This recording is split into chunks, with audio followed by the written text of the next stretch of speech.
इन्हें 1 नंबर श्रेणी में है नेपाल के, नहीं 2 नंबर श्रेणी में है, नहीं 3 नंबर श्रेणी में है। दुधमती गंगा नदी ये विशिष्ट श्रेणी की नदी है।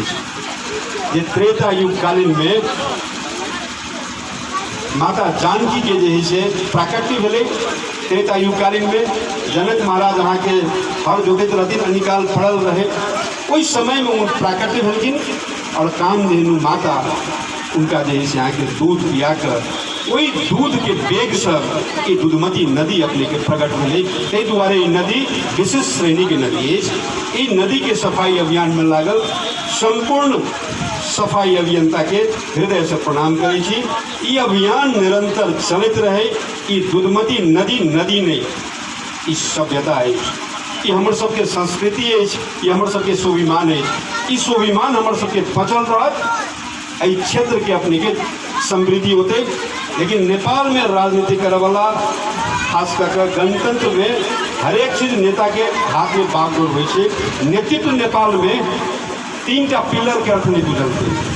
3टा पिलर जो विश्वव्यापी रूप में नीक नेता सब परिकल्पना करे छै। एकटा होइ छै सामाजिक, एकटा होइ छै आर्थिक, एकटा होइ छै पर्यावरण। नेपाल में पर्यावरण के, प्रकृति के नेपाली राजनीति करे वाला बड़का पार्टी के बड़का नेता सब कहियो नहीं बुझलते।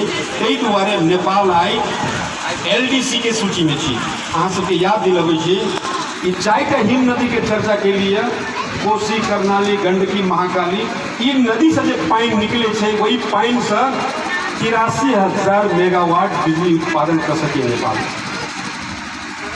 83,000 मेगावाट बिजली जो उत्पादन करते जो देश, वो देश गरीब रहते। पड़ोसी देश भूटान के देख लियो, भूटान नेपाल से गरीब चली है और भूटान आई नेपाल से धनिक भ गए। भूटान के GDP नेपाल से बढ़ गए। कारण किया पढ़ले वो जल के महत्व बुझलते। लेकिन विश्व के दोसर सबसे धनिक देश नेपाल वो जल के महत्व नहीं बुझल के, जल के गंदा करे, जल के साथ खिलवाड़ करके। और ये खिलवाड़ अपने के राणा रिजम से शुरू भेले। नेपाल में प्रकृति के साथ छेड़छाड़, प्रकृति के विनाश के लीला नेपाल में राणा कालीन समय से शुरू भेले। अहाँ सबके याद दिलबै छी 1984 में, विक्रम संवत 1984 में नेपाल में रेल शुरू भेले, जनकपुर रेल। भारत में ब्रिटिश के शासन रहे, ब्रिटिश इंडिया कंपनी के, और नेपाल में जैसे राणा के शासन रहे। जनकपुर रेल जो शुरू भेले वो नेरो गेज के रूप में शुरू भेले। वो narrow gauge train cargo train के मतलब होइ छै नेपाल के जो जंगल में जो सखुआ रहे, सखुआ के काट ढुआनी करे के लिए रेल शुरू भेले 1984 में। और बहुत वही समय में वन विनाश के लीला अपने के शुरू भेले राणा समय में। तेकर बाद एली पंचायती व्यवस्था। पंचायती व्यवस्था में राजा महेंद्र के समय में 2019 साल में चूरे जंगल और बीचे जंगल बने, पूर्व पश्चिम राजमार्ग बनल राजा महेंद्र के समय में। और वो जंगल जो बाकी रहे उसका रेल शुरू भेले, तई में समापन भेले। और तेकर बाद जो बाकी जंगल जो रहे वो जंगल राजा महेंद्र के लीला शुरू भेले, पूर्व पश्चिम राजमार्ग बनले। और पूर्व पश्चिम राजमार्ग के इतिहास अपने के देखबे तो भारत में भी राजमार्ग बने छे। अहाँ सब देखने होबे सीतामढ़ी से निकल छे राजमार्ग, मुजफ्फरपुर से निकल है, दरभंगा से निकल है। तो वो निकले छे तो सीतामढ़ी से शुरू भेले, तो सीतामढ़ी के शहर के साइड में शुरू भेले, शहर के लोग के आसान हुए।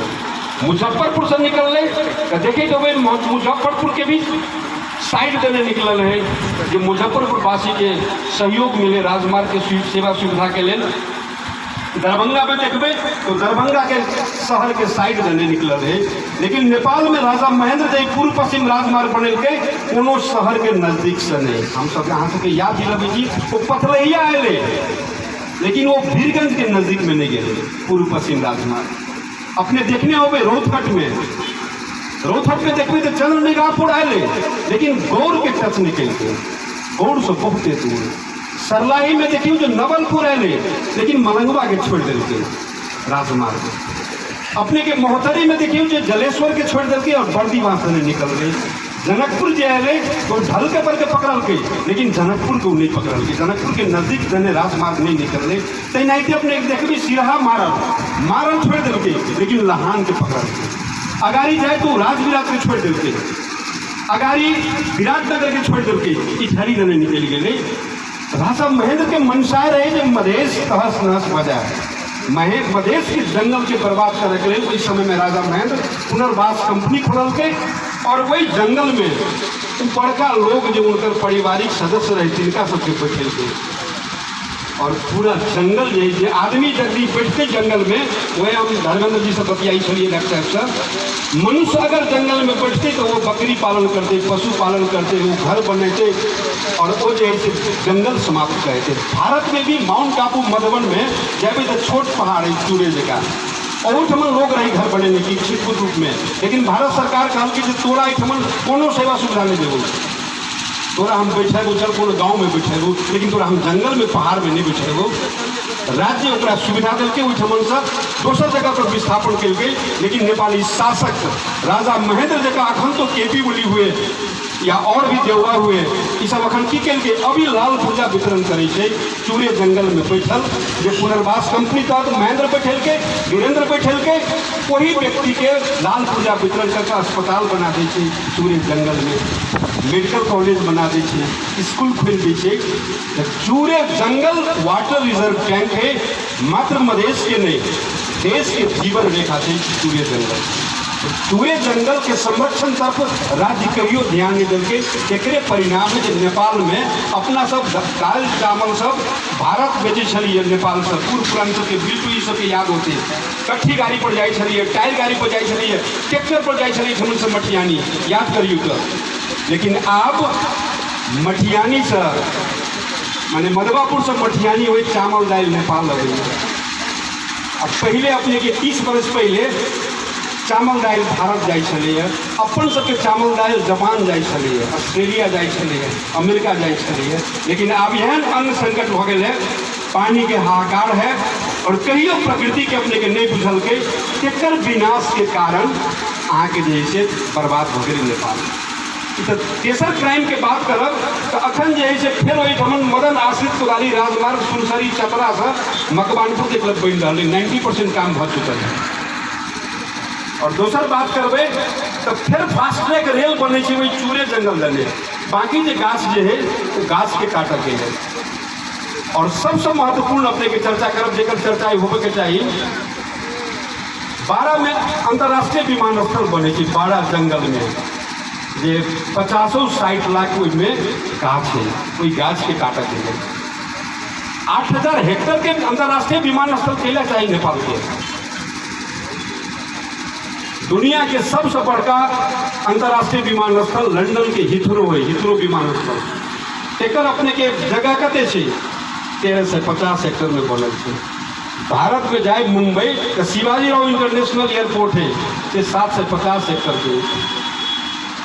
तो 8000 हेक्टेयर के नेपाल के उस जंगल समाप्त करे के लिए बाड़ा में अंतर्राष्ट्रीय विमानस्थल बने के चाहिए, लेकिन जंगल काट कर नहीं। बहुत हम समतल भूभाग तो बाड़ा में है, लेकिन समतल भूभाग में नहीं, जंगल काट के सीधा ध्यान है भू माफिया के वो जमीन पर और लकड़ी पर।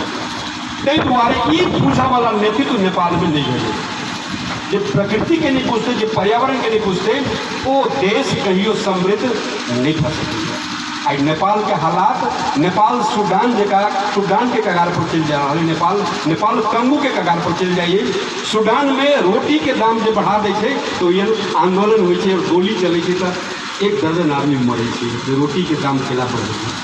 कते गरीबी थी सूडान में, उन्हें गरीबी यहाँ के कंगू में लोग घास पात खाकर जीवन जिए थे। नेपाल भी वह हालात से गुजर रहा है। जे राजनीतिक अखन चक्र है, जे नेता सबके अपरिपक्वता है, देश प्रति के राष्ट्रीयता नहीं है। बाहरी उपनिवेशवाद के चरण स्पर्श में नेपाली राजनीतिक नेता सब लागल रहे थे। कखन तो भारत के प्रभाव, कखन तो चीन के प्रभाव, कखन तो अमेरिका के प्रभाव। एहि प्रभाव में चक्कर में नेपाल के बड़का पार्टी और छोटको पार्टी के नेता सब लागल रहे थे, बड़के पार्टी के। ताहि दुआरे एहि चक्र चाइल से चक्रव्यूह से बचाव के लेल नीक नेता सबके अयोग्य व्यक्ति सब नेपाली राजनीतिक में है। योग्य व्यक्ति कहे जो राजनीतिक से हमारा लगाव नहीं है, तो अयोग्य व्यक्ति योग्य व्यक्ति पर शासन करत राजनीतिक में कहे थे। इस द्वारा योग्य व्यक्ति सब राजनीतिक में सहभागिता जनाऊ, नहीं तो अयोग्य व्यक्ति यहाँ पर शासन करत। सरल पागल वड़ा अध्यक्ष सब, सरल पागल मेयर सब यहाँ पर शासन कर रहा है, जो बुझा रहा है यथार्थ से। कई द्वारे राजनीतिक में सहभागिता जनाऊ और इस स्वच्छता अभियान निरंतर चलित रहे।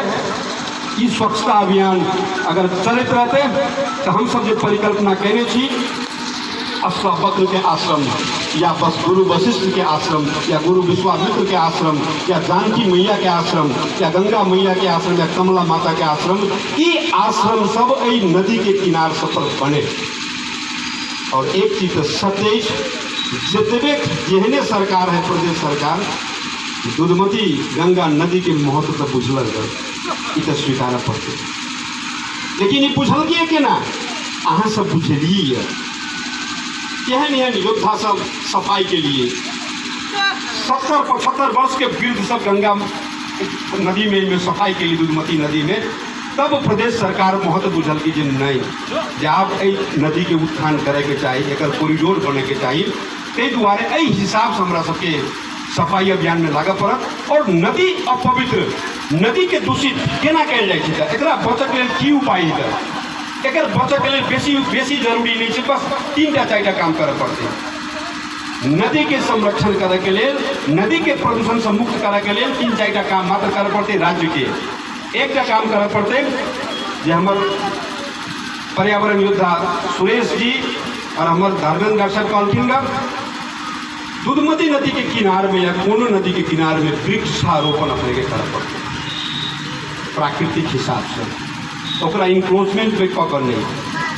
दोसर अपने के एहि में जो नदी नाला में जो मिला देने हैं यहाँ के शहर के गंदा पानी, उस शहर के गंदा पानी के प्रशोधित कर वाटर ट्रीटमेंट प्लांट कोई नगर पालिका के बैठा कर तब वही में जैसे यहाँ के पानी के प्रवाह करे के चाहिए। तेसर है अपने के जे कतो अपने के जरूरी होते बोल्डर के वो भी करना जरूरी है। और चारिम है जिस नदी के किनार में अगर रोड अहाँ निकाल दिलिए तो रोड निकालना से वो नदी के लोग नजदीक से देखे के कोशिश करे छे और नदी के हम महत्व बुझे छे। और पाँचम है, चारिम पाँचम है कि एकरा हम सब साफ राखी। एकरा हम सब अगर साफ नहीं रखबे तो निश्चय ही अपने के जैसे कि जल हम सब बना नहीं सके छी। वैज्ञानिक अखन तक जल नहीं बने चाहिए, कोनो वैज्ञानिक संसार में जल नहीं बनल है। जल हम बना नहीं सके छी, लेकिन जल हम बचा तो सके छी नहीं। ते द्वारे जल बचाव के लिए हम सब जल नहीं रहत तो जीवन नहीं रहते। और जल के असली कारण से यहाँ के वृक्ष है तो ऑक्सीजन भी देते और जल भी देते और खेती पाती भी होते। जब देखे तो कि नदी किनार में खेती पाती सबसे निमन हो, उर्वर भूमि हो, तो तई हिसाब से हम सब जैसे एकरा दबाव बनाई, नेतृत्व पर दबाव बनाई जे नदी नाला के प्रदूषित नहीं करूँ, ये योजना सब लाओ।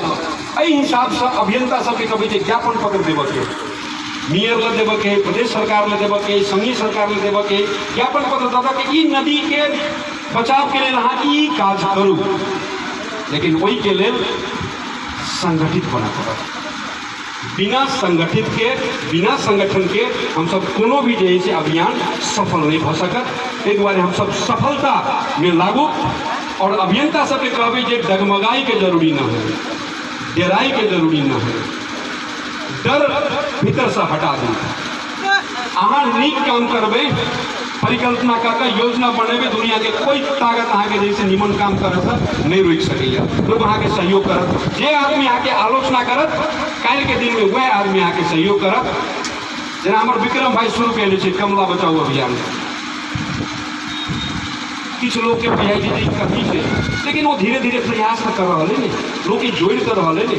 ताहि दुआरे स्वच्छता अभियान एहि हिसाब से चलाओ जे धगमगाई के कनिको जरूरी नहीं है। धीरेन्द्र भाई कतौ रहे तो सफाई में लग जाए। तो हम कहब तमाम अभियंता के जे हो गई है पीर पर्वत से पिघलनी चाहिए, हो गई है पीर पर्वत से पिघलनी चाहिए, इस हिमालय से कोई गंगा निकलनी चाहिए। आग मेरे सीने में नहीं तेरे सीने में सही, हो कहीं भी आग अच्छे काम के लिए आग जलनी चाहिए।